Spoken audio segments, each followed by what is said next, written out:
Danuška, opäť sa to tu veľmi trbliece. Opäť si niečo zaujímavé, trblietavé vymyslela, tak už vidím, že bude mať zelené všade, aj červené, aj ty. Áno. A ty už aj máš? Áno, krásne. glitrované budeme. Čo si to vymyslela na nás? Ja stále hovorím, že táto sezóna je glitrovaná. Trblietavá úplne. Trblietavá. Áno. Vymyslela som si ďalšie ozdôbky na stromček z takýchto umelohmotných gulôčok, Teraz ma pologulôčok. to zaujalo, vieš prečo? Pretože príde môj syn, prvé, čo urobí, je zobere a treskne o zem. A toto by ale mohlo... neskáče loptička. Nevadí, ale vydrží. Ja aj vydrží, áno, tá vydrží, áno. Tá. A o to ide. Áno. A výhoda toho, že tie glitere, si ukážem, ako sa robia, nie sú zvonku, sú znútra. Áno, čiže nebude ani zašpinený, ani koberec nebude od glitrov. Áno. Ale nie je to plné tých glitrov však. Nie. Pomôžeš mi, aby sme mali viacej fareby, nájdi si... Takže toto je vec, ktorú nájdeme v kreatívnych potrebách. Áno, ale môžeme ináč, ďalší taký nápad je, nemusíme tam dávať glitter, ale môžeme natrieť akrylovou farbou vnútri a servítkovať, čiže tie variácie, kombinácie, rôzne použitia, ale ja stále hovorím, že tieto Vianoce budú totálne glitrované. Skúste, ti pasuje tie polky. Aha. Či idú do seba? Myslím, že áno. Tak. No a teraz máme tu klasické lepidlo na papier, husté. Čiže nič špeciálne nepotrebujeme? Nič špeciálne nepotrebujeme, natrieme vnútornú stranu lepidlom. To lepidlo, ako vidíš, je veľmi husté. Áno, je. Čiže udrží veľa tých glitrov. O to nám ide, hej? Áno, tak, presne tak.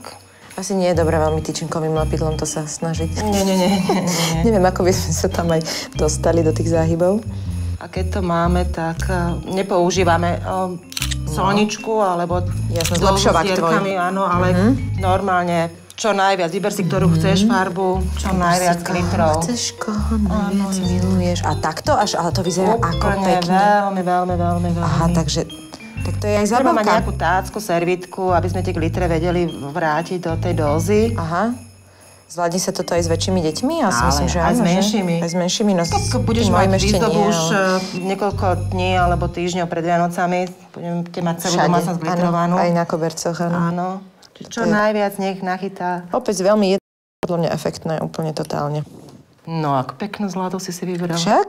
Sa mi hodí k tým červeným kvetom, čo tu máme okolo. Áno. Vieš, každý rok sú iné trendy na Vianoce. Raz je taký natúr, raz sú fialové, raz sú rúžové.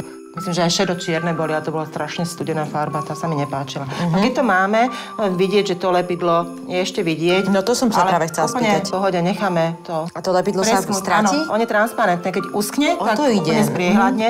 Len ho necháme otvorené tie polky.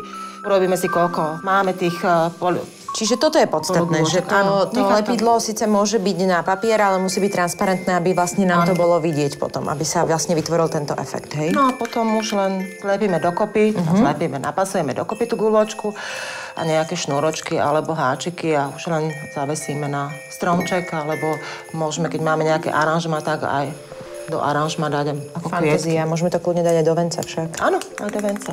Podľa mňa veľmi jednoduché, veľmi efektné. Opäť si ma dostala. Ideme vešať. Na istej sociálnej sieti by som ti dala zaručenie palec hore. No, ďakujem.